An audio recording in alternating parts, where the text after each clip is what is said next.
Welcome to the Ben and Lauren Show. I'm Ben, and here's Lauren. It is a Saturday night. We have not done, well, I seem to go through the same routine every night, every Ben and Lauren show. Yeah, we did 2 in a row, and then we had some we had difficulty getting kids to bed. That's usually the case. That's usually the issue. So here we are, Ben and Lauren Show, and we are approaching crunch time. Crunch time? Crunch time. Crunch time. Oh. That's when you got to work really hard to crunch. Oh, yeah, this week is going to be really busy. To crunch to get ready for the big Sukkot trip.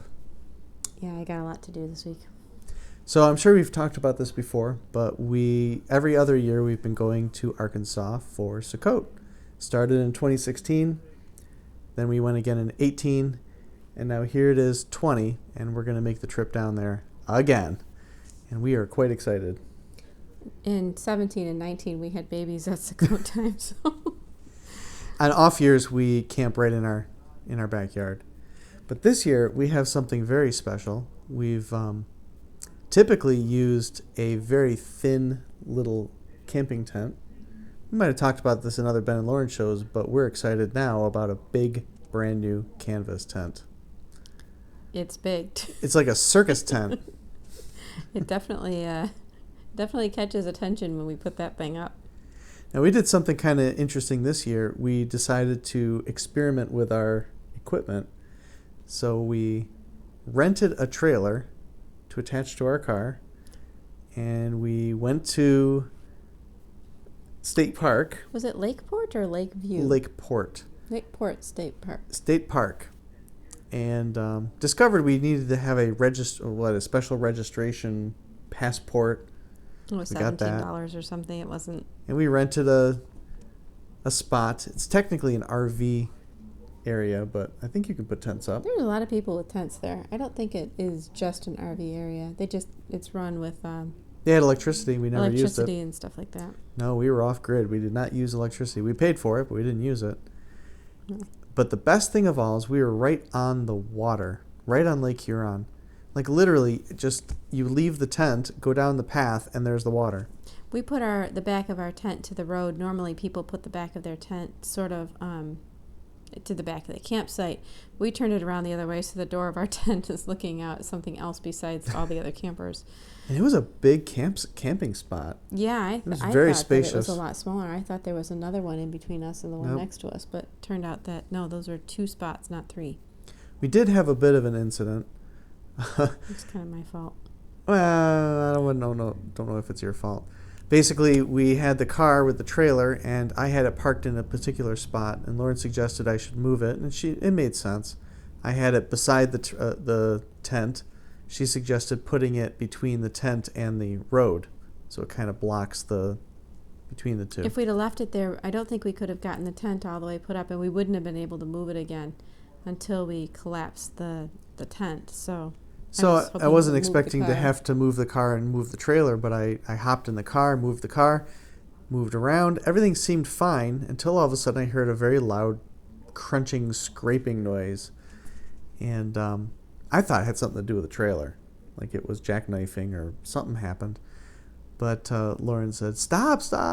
So I did stop. I watched him pull out, and he seemed to be doing fine, and he was going to circle around and get out, and all of a sudden he just turned sharply right into a concrete fire pit. I'm like... Grazed it on the side. No, you didn't graze Passenger it. side. You did more than graze it. It turned into it. You completely dented in my door. So that was a bit of an unhappy incident. It's busted the seal at the bottom of the door, so when it rains, I'm going to get wet now. But what we did was we kind of carefully backed out, went around it, got out of the jam. But that was one incident. We still have to get that fixed. Yeah. I have a hard time with things getting broken, I find. We've had a couple getting brokens this week. Well, it feels like you sort of have this balancing act where everything's working and it's doing fine, and if something gets broken, it takes forever to get it fixed, and it's just not right, and you have to work around it.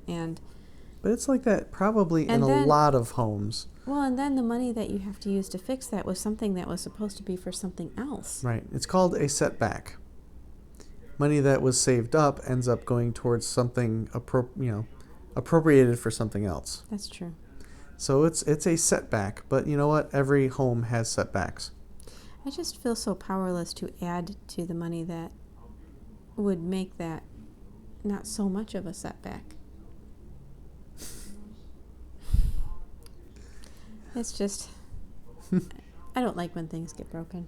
Lauren works very, very hard to maintain this home, keeping all the children fed, educating them, keeping them clean. It's a lot of work. You do more than that. But it doesn't make any money. You do all the laundry, you do all the cooking, all the cleaning. Well, I wouldn't say all the cleaning, but a lot of the cleaning. Oh. Anyway, so that was our trip to Lakeport, and besides our little incident, it actually went pretty smoothly, wouldn't you say? It was cold, but we got through that. It was fun. I woke up early in the morning, right with the sunrise. I wanted to see the sun rising over Lake Huron. I did not want to see the sunrise. I actually had it. It was a pretty brutal trip. And I got up. In my opinion. Got up really early, but it was practice. So we spent 2 hours unpacking, a few hours getting settled in, and dinner, and then a few hours after that till it got dark, and then we went to bed. Well, it was definitely worthwhile to do, and there were things about it that were very pleasant. I enjoyed. We spent some time down at the lakeside and played with the rocks down there. There's a lot of really neat rocks. Well, let's put it this way. I went 2 days without eating. Yeah. And I didn't sleep either. And in the meantime, completely packed up and unloaded the trailer twice. It was a lot of effort. So, and then there was still all the stuff when we got home that piled up that needed to be done. It was definitely not something I would have chosen to do. We had such an elaborate setup that I think nobody there, and all the other campers, could not possibly believe that we would be there for one night. We set it up and broke it down again, but we set up the stuff we would need for a normal week to 10 days of camping during Sukkot. Yeah, we did a full we camp. We set up a kitchen tent. It looked like we were settling in for a long stay. We had all the tubs arranged. We had one guy asked if we were moving to another campsite because they were maybe unhappy with the spot or something. It was a very nice spot. I was not unhappy with that at all. No, the spot was great. We had it one night. Kids had a blast because there was a big sandbox in the backyard. And as soon as we left, someone else took it. Yeah, well. Somebody came along and asked if we had a circus going on in there because it looks like a big circus tent. It looks kind of like a circus tent because of the big central pole. Mm-hmm. It's not brightly colored. It's just white. And you know, it sets up really easy. Yeah, it's pretty good. It's not a complicated tent. The most time-consuming thing is the 1,255 stakes that have to be put in. I should count how many stakes. There's a lot. Well, there's not 1,250. Not 1,250, but there are a lot. Yeah, they're these big, long, foot-long, steel-pointed, solid stakes. They are not the little bendy aluminum ones. What do we call that? Cicero's headache? Cicero's headache, yeah. Yeah, you could see someone getting killed with a tent pin like this. They're huge. Yeah.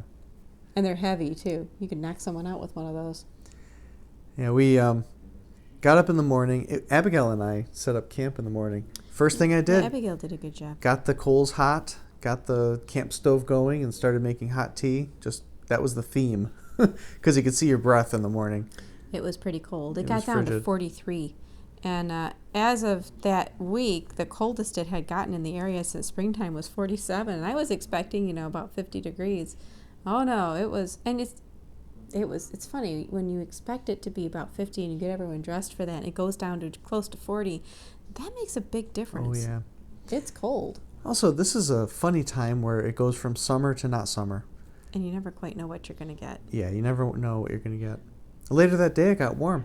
Oh, yeah, it was it got up mid-70s, into the mid-80s? No. 70s? I don't think it got to 80.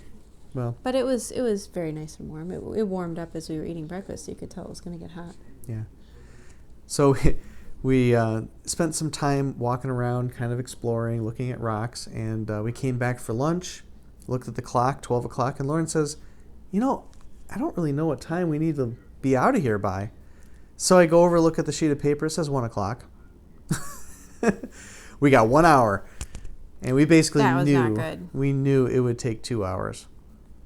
But it took 2 hours exactly. We started exactly at 12, and we left exactly at 2. I think it was 2:05 when we pulled out of the park or some such thing. Yeah, it was just very precise. Yeah. So we know it is 2 hours almost exactly to get our campsite packed up. It took 2 hours to pack the trailer in the first place. It took 2 hours to put the camp up the night before, and it took 2 hours again. It looked like... But that is hustling. But that's with some cleaning, too. But I think with Sukkot, it will take a little bit longer. It's may. going to take longer to load up. It's going to definitely take longer to set up camp. Because when we're in Arkansas, for one thing, like I said, setting up the tent takes more time because there's rocks involved. You can't just pound those 1,200 stakes in. It's a wide enough do some work. base that I think we're going to see the level or lack of level. That's the other thing. I want to make sure I'm really thinking about some straw bales. I think it may be very important to take our time and make sure the area is as level. You're thinking straw bales underneath, or straw underneath the ground tarp. Ground tarp. To level it off. Also, if there's rocks and other stuff to protect it. So we have a ground tarp that's perfectly shaped that fits underneath it. That was worth every penny. That really was. And it wasn't as many pennies as it would have been otherwise. We were looking, we ordered the tent, and we were going to order the ground tarp, but you had to pay shipping twice. It was free shipping for the tent, but we didn't qualify for free shipping for the tarp. If we had ordered them together, it would have been fine, but we forgot. So we started looking for round tarps, and it turns out that round tarps that fit the dimension of our tent are really expensive. So we contacted, was it Teton? And we said, hey, look, we meant to order this tarp with the tent. Can we get, but we miss out on the free shipping. And they very generously gave us free shipping. They did refund the shipping, which was cost. Really nice. And actually, the tent isn't exactly round. It's shaped the same as the tent, which has like a flat line between each stake point. So it's not an octagon either, but it's a shape like that. It's not exactly round like a round cookie. Yeah, and that tarp is perfect. And they match up exactly. So you match up the stake pockets and for the ground tarp and the tent. It comes with pockets, and it comes with tent stakes. Yep, and they're marked in red where the front of the tent goes. It even has its own carrying case. So it was worth it. Totally worth it. So it was cheaper than it would have been to buy it custom made somewhere else. Plus, it exactly fits the tent. So yeah, that was a good shot. But that's a long way of saying I'd like to cushion the ground underneath the ground tarp if we can, because rocks and other stuff can poke through. Also, everyone is going to have a big work day out there tomorrow, and they weed whack down stuff and they get down. But there's almost always like real sharp stems and stuff. Yeah. And I've had holes in our other tent floor where stems would come up through the folded tarp and through the floor. Yeah, and that would be a shame on a brand new tent. I would like to make sure we take our time with getting our tent site set up. So it's going to be longer than 2 hours. Okay. Well, the floor is very tough. I mean, it's not a flimsy little thing, but still. It is, but some of those sticks can be like a knife. I mean, they could go right through. Now, last year we set up our Sukkot tent in the rain. That was not so fun. You mean 2 years ago? 2 years ago. Oh, it was a downpour. It was not a little rain. And I hadn't unpacked our other tent and made sure the seams were weatherproof, and they weren't because I hadn't sprayed them. So we got the tent all set up and dried out on the inside, so that worked out okay, but it leaked all night.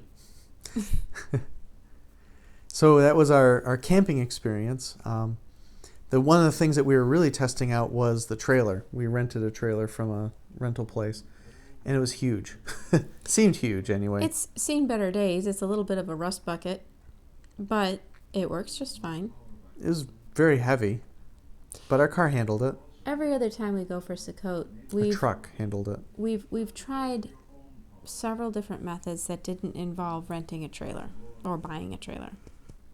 But we had fewer kids. This is the most kids we've ever had. And each time we haven't been able to bring the amount of equipment that we really needed. And we kind of scrabbled around and we went and we bought stuff, but then we had to do something with it on the way home, so the ride home ends up being really uncomfortable. Mm-hmm. So this year we went about finding out what we needed to do to get a trailer. This is probably new since our last Ben and Lord show. Yeah, it has. So as of our last Ben and Lauren show, we were planning to use a trailer that Ben's dad has had for a number of years. Mm-hmm. And it needed some work, but, we can handle that. It needed sides built onto it.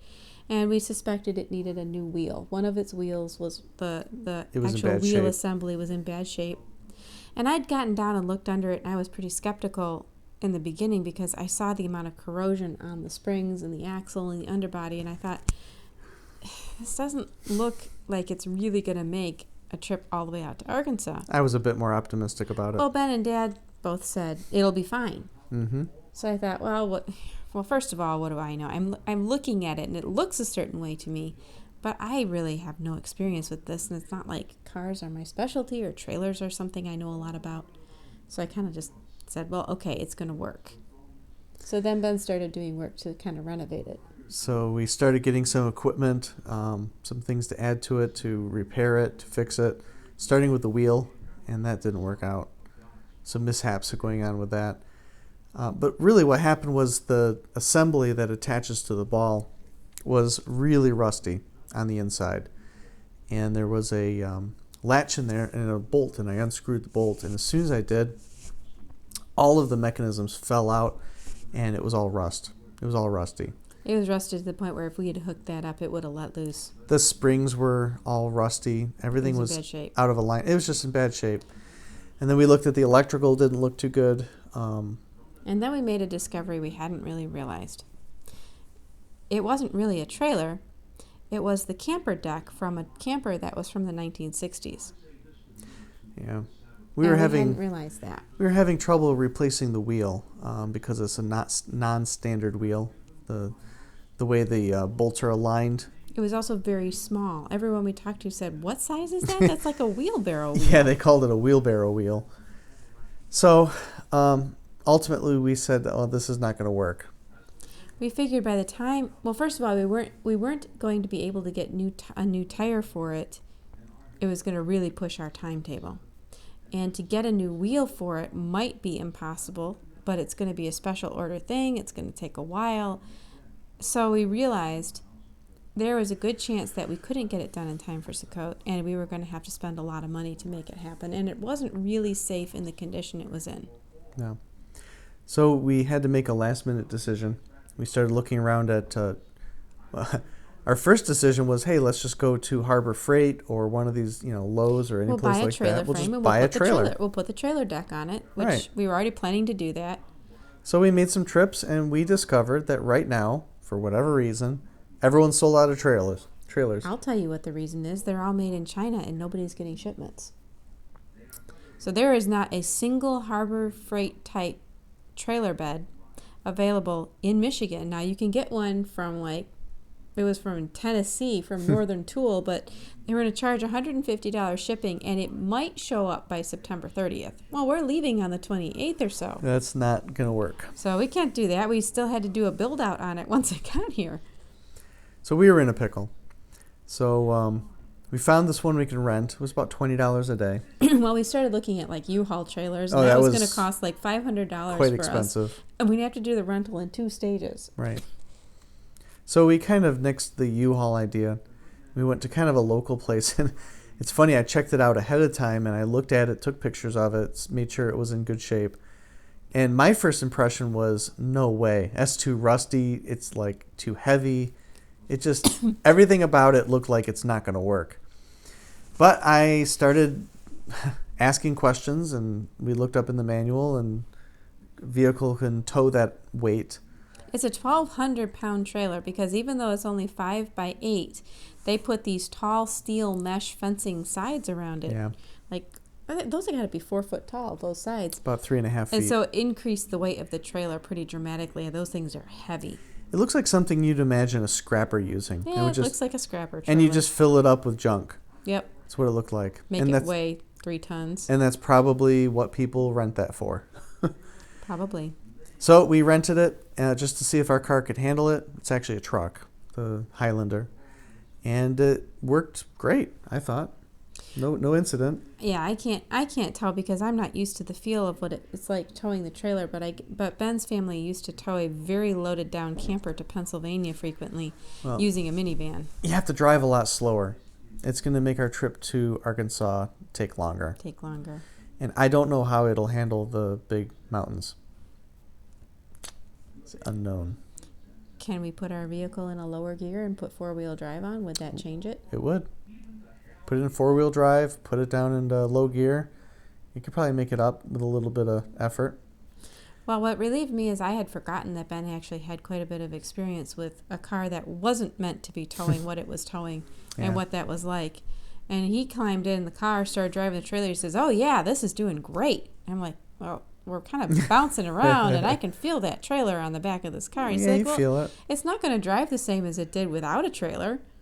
He said, but I know this one sounds good. It's driving fine. I was like, well, I guess. I mean, you can't accelerate as fast, and sometimes you'll hear a little clanging back there, but, that's normal. That's what a trailer does. I'm just not used to driving in a vehicle with a trailer, that's all. So I don't know how it's going to handle the mountains. We do have another option that we're going to look into next couple days. It turns out some friends of ours have a trailer they were just getting ready to sell. Now, it's a 12-foot long trailer. It's even bigger. But it has very low sides on it, so it actually might weigh less. It's quite possible. I don't know. And if that's the case... It's also, it's quite possible that it weighs less. It doesn't weigh more, I don't think. I doubt it would weigh more. So... It also, did it look like it had that big gate on the back? It does have a ramp on the back. Yeah, it's one of those that has the big ramp on the back that goes down. But it's going to be a lower ramp because it didn't have to go as far, I think. That is true. You're right. It's the same ball hitch, too. So that's something we're going to look into. We're still working on this. Yep, but that was our... week left. So that was our big excursion out to the park. It was a lot of work, but I think it was worth it. It was worth it to go. It's just quite difficult. It's a lot of work. It was a practice run. It was basically getting there, getting unpacked, setting up camp, spending a little bit of time, couple hours, and then packing everything up and going home. Well, I think part of it was we have Feast of Trumpets right on Thursday. We celebrated it on Thursday. So that meant we got home Tuesday. Wednesday was a preparation day. So we have Thursday as a Sabbath, then Friday's a preparation day, and then today's a Sabbath. Now, those preparation days are extremely busy also. Yes, they are. So it felt like pretty much for me there was not a stop from Monday till Wednesday night. Then it was break Thursday, and then Friday morning we got up, and there was no hot water. Yeah, that was the next big broke. And Ben was heading off to do a computer job that he needed to be at. And I went downstairs and looked at the hot water tank, and our laundry room floor is covered in water. It's like, well, this is not a matter of the pilot light being out. The hot water tank is done. And we looked at the sticker on the side. This hot water tank has been in place since 1996. The thing is 24 years old. That's had a good long run for a hot water tank, but it's done. And we had no idea. Great. We are counting our blessings. One of the biggest blessings is that it did not leak while we were gone. Did not bust out. Because it was running water, and that meant water kept going into it because it was on. So as it emptied out, more water was filling it. I can't imagine our next water bill. So it would have been like running a faucet open for 2 weeks. And our water bill's really high. My mom was telling me today that everybody in this area got hit with the same thing. My mom and dad got a $600 water bill. Oh, my goodness. The water is really expensive here. You would think we're right next to the Great Lakes. Why was the water so expensive? Because every municipality is using the water bill as an excuse to piggyback all kinds of stuff they want to put in there. Because if you don't pay your water bill, they can put a lien on your house and foreclose on your house. So people have to pay their water bill. They may not pay anything else, but they have to pay their water bill. So every municipality in this area took advantage of that and began loading stuff into our water bill. So we were paying. So it means that if you pay for your water bill, then... Well, we figured it out. What was it we were paying? Maybe about $50 between water and sewer, and the bill was $200. When you do the math on the water and the sewer, not including trash collection and the other fees that are on there. All the other stuff they added on there. Just the water and sewer, which is essentially water, works out to be about 1.3 cents per gallon. Mm-hmm. Which, if you compare that to what you pay for in the store, that's cheap. But when you consider how much water most homes use, I mean, you can go through that. You can get a pretty hefty bill pretty quickly. Like a carboy, or not a car, what do they call the IBC? Mm-hmm. It did the math. It would be around $10 to $12 per IBC if you use tap water from around here. Mm-hmm. And that's free in most places, that much water. Right. As long as you transport it. It's very expensive. Anyway, water.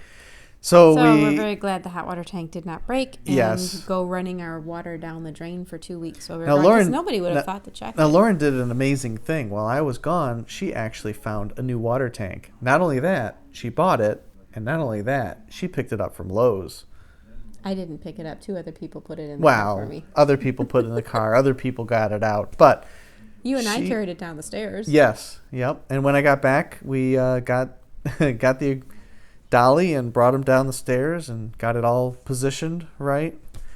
And then your dad and your brother came, and we got it installed. There was a little bit of a hitch, though. We lost a gasket that needed to be put on the output valve, or the output line.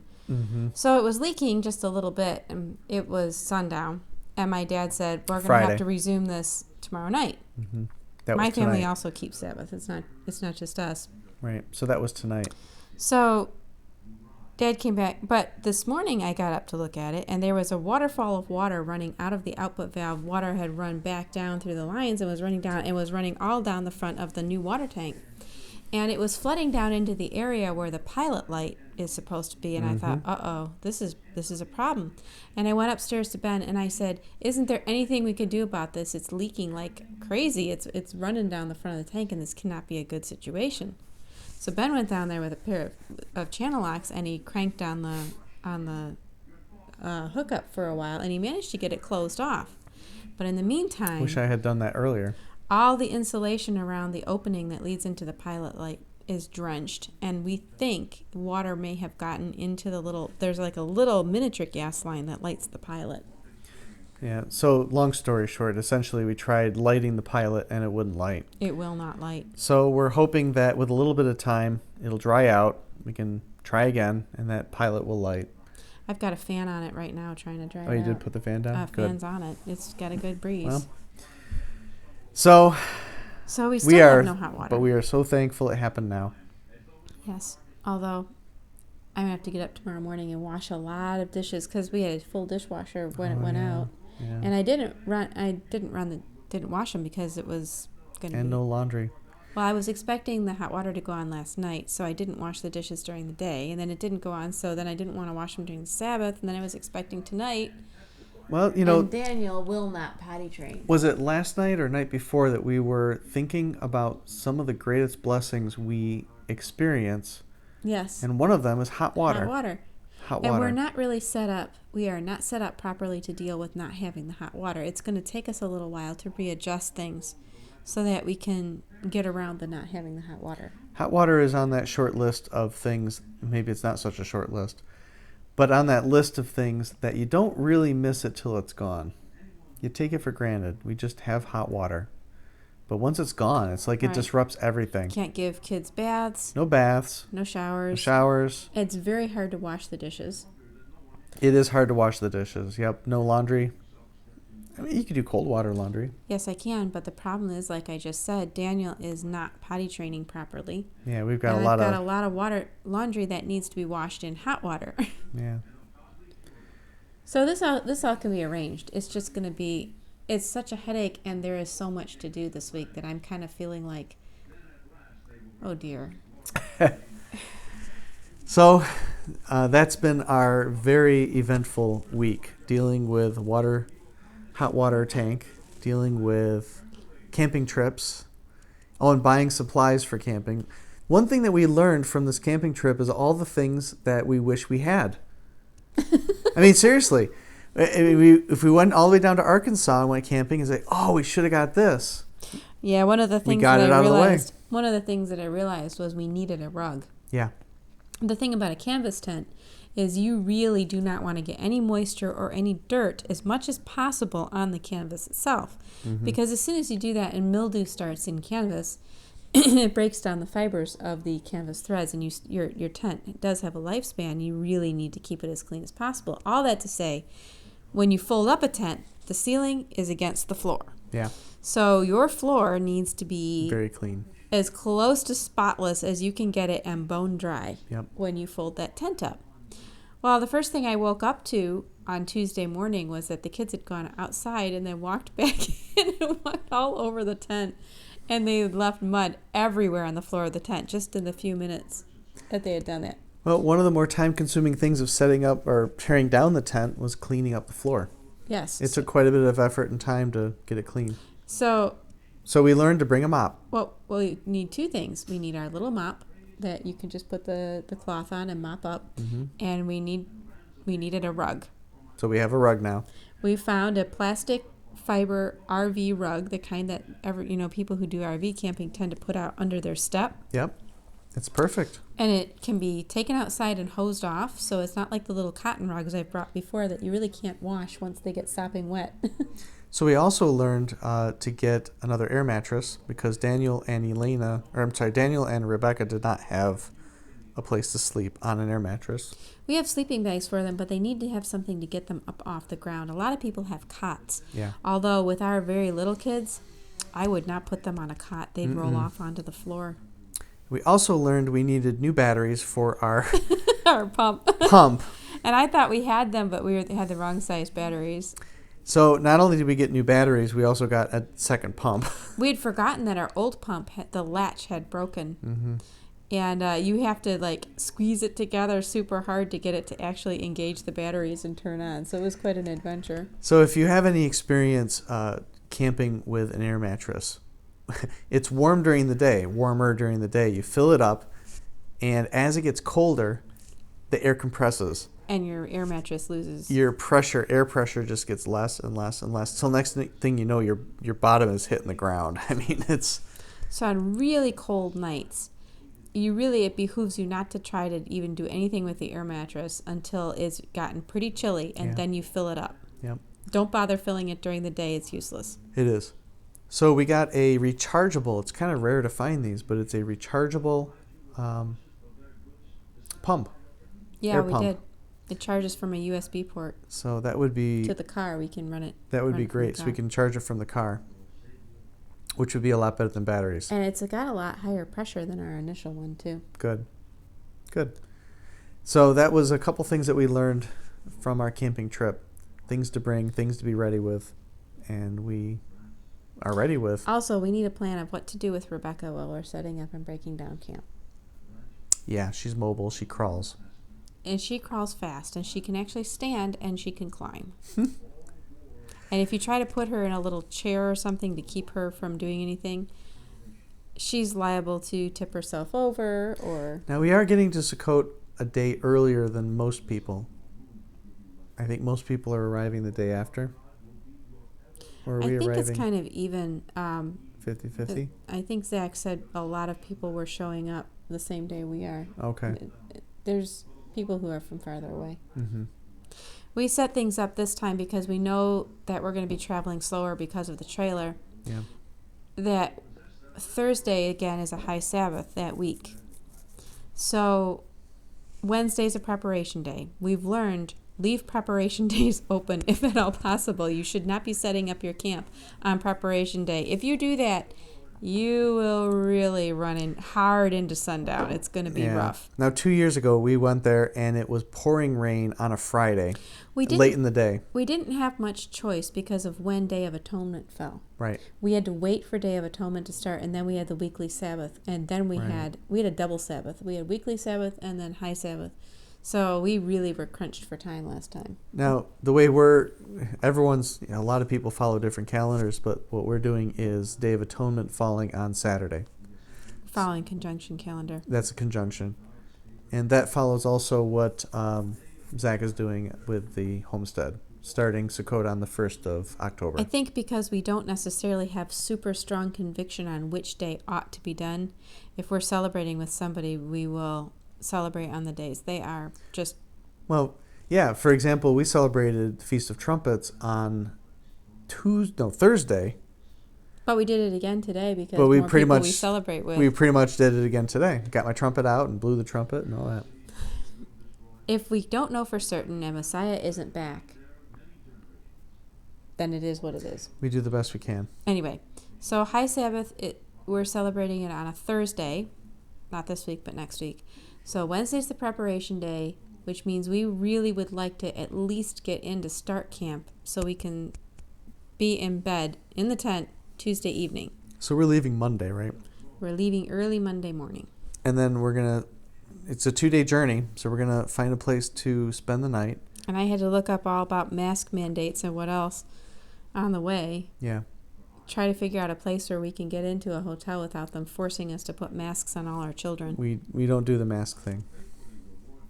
That is a religious conviction. It is not a medical conviction. No. I mean, I could say I have a medical condition. You don't. You don't have one that precludes you from wearing a mask. Asthma? If we are totally honest, lots of people with asthma are able to wear a mask for a short time to go from their car to a hotel room. And that's what they would ask of us. Right. It is not fair or truthful to say we have a medical condition. What we have is a serious religious conviction. Conscientious objector. Like with war.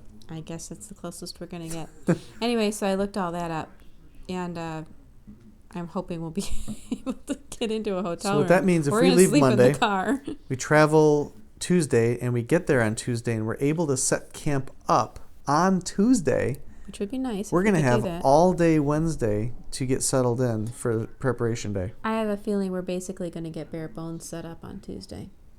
And we're going to have to spend Wednesday getting everything set up, but that's... As long as we have the tent set up, we have all day to set up the rest of camp. See, it takes us some serious planning to get this done. And part of it is our kids. We have to make sure we're leaving enough time. We have to make sure we have it planned out, what we're going to feed everybody, where we're going to go. We cannot fly by the seat of our pants much yet. And we're going to be bringing a lot of food. We always bring a lot of food. We have to. We have to. Actually, even more food than 2 years ago because we're there longer. And we have more people. And we have more people. more mouths to feed. Last time we were there, Abigail was 6. Now she's 8. She was 5. She was about to be 6. Now she's almost 8. Now she is almost 8. And Susanna is 7. Mm-hmm. Well, Susanna's 6. 6. But Elena's 4. But Elena's a 4-year-old. Elena's only a year younger than what Abigail was last time we were there. And Daniel is not a little baby anymore. He eats now. Yeah, Daniel was 10 months old. Now Daniel's almost 3. And even Rebecca eats. And now Rebecca eats food. So we basically have 2 more eaters and 2 more that are more full size. Yep. So we're going to have to bring more food. More food. So it takes a lot more planning. Every kid we have, it seems like it takes more planning, more time. Someone said to us today, "You're sure putting in an awful lot of effort here to do this." And we keep saying, this for us, this is practice for 2 things. God called his people to pick up and walk into the wilderness once before. And he could do it again. Maybe he will in our lifetime, maybe he won't. But we're practicing in any case. And the other thing,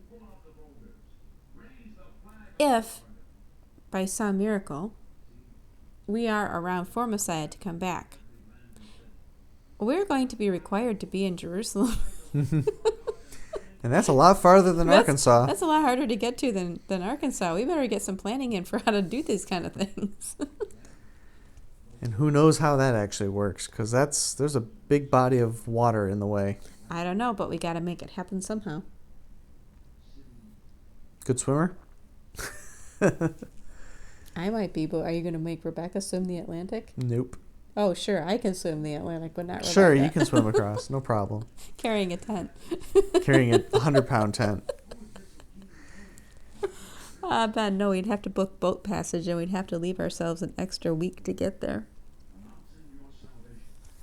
So that has been our getting ready for Sukkot. See, 39 minutes talking about getting ready for Sukkot. Our getting ready for Sukkot edition with some hot water tank thrown in. And hot water tank. Is there any time to talk about linen at all? You'd make time. So this is my first linen shirt I've ever owned in my life, at least 100% pure. And it was, Lauren found it, because she's a genius at finding stuff like this. And I am? Yes, Wow. and it is custom made for J. Crew. We don't buy J. Crew stuff because it's too expensive. But this was like discounted to almost nothing. It was the end of summer, so they had it on clearance. Then they had clearance off the clearance. Then they had a coupon off the clearance, and then they had free shipping. So we got it for not too much more than we would have gotten it at a secondhand store, which we can't go into because there are mask Nazis in there. So I am really enjoying linen. We've been watching the Reynolds family becoming a linenite, and boy, they're great salespeople. Ben is totally sold. The enthusiasm of talking about linen, and it's when you start looking it up in the Bible, suddenly linen is everywhere. Just linen, linen, linen, linen, and wool. Well, they were a family who began researching linen because they met someone who was very influential to them, who mentioned that she could not wear synthetic fibers because she did not feel well. Her body actually had trouble with wearing synthetic fiber. My violin teacher is the same way. She has fibromyalgia, and she actually wore all linen clothes all the time. Interesting. Because she said that other fibers, she actually felt she would feel sore or physically ill. How'd you do with cotton? I don't know. I never asked her. I never paid much attention to it because she had lots of stuff like that she did, and she's a little quirky, and so I didn't pay that much attention. But anyway, this family began researching linen in the Bible and what God had to say about it and what various things are talked about, and they came to the conclusion that it was not a coincidence that we're hearing about, the Messiah dressed in fine linen and all the saints following after him. And so they began to research replacing their normal fiber clothing or synthetic fiber clothing with all linen. And now they're down south, and their thrift stores have a lot more linen in them than up here. Anywhere you have warm weather, you're going to find a lot more linen. Yeah. It's a good warm weather cloth. So they started something called the linen railroad. They're calling themselves linenites because they're bound and determined to make all the fibers and the material in their home and what they wear as linen, because they feel that God told us to wear linen because it's good for us. So they said that if you're having trouble finding linen where you live, contact them, and they'll let you know what they have, and they'll send it to you. Just pay freight. That's it. They want to make sure people have linen, access to linen. So that's how we ended up with linen hunting. So we have not gone to any thrift stores yet because I don't think they're going to let us in without muzzling. I have to give it a shot because our kids need clothes, and I don't really think we can afford to buy them a whole new wardrobe for winter for all of them without some access to secondhand stuff. Normally we buy almost all their clothing at secondhand stores. Maybe we just have to find the right one. I called Salvation Army, and the one I got in a hold of wouldn't budge. They're not going to budge on the phone. They might be more lenient in person. I shop like a ghost. She does. She just goes in really quietly, doesn't make any eye contact. It's really bizarre. And you bring Rebecca with you. It's very unsettling.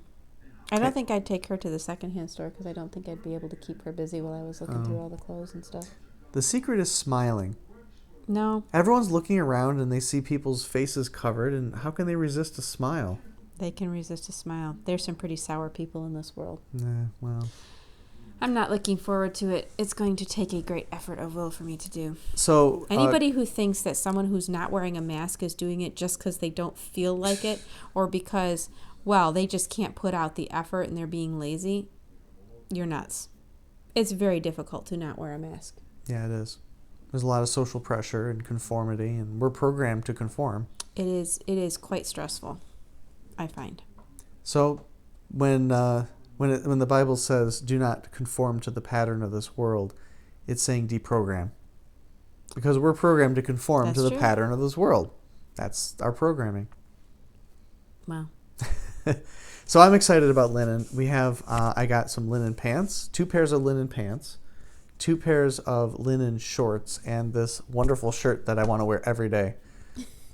The girls call it his swirly shirt. Swirly shirt. And Ben keeps asking me, you think someone's going to get the wrong impression of me if I wear this tie-dye shirt? Careful, you're hitting the... I don't typically wear tie-dye. That's kind of hippie, but... Ben, I don't even think people care if you wear a tie-dye shirt or not.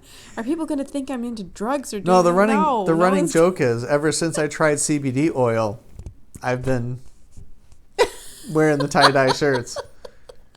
They were not coincident. That's not even tied together. And how much CBD oil have you tried? Marijuana? That's hippie stuff. See, this doesn't mean anything to me. I know CBD is not really marijuana. Well, not only that, the tie-dye was never associated with that in my mind. I don't know. Maybe it's not really that connection. Homeschool kid. I heard that we're going to be making tie-dye shirts for Sukkot, which I'm excited about that. Girls will really enjoy that too.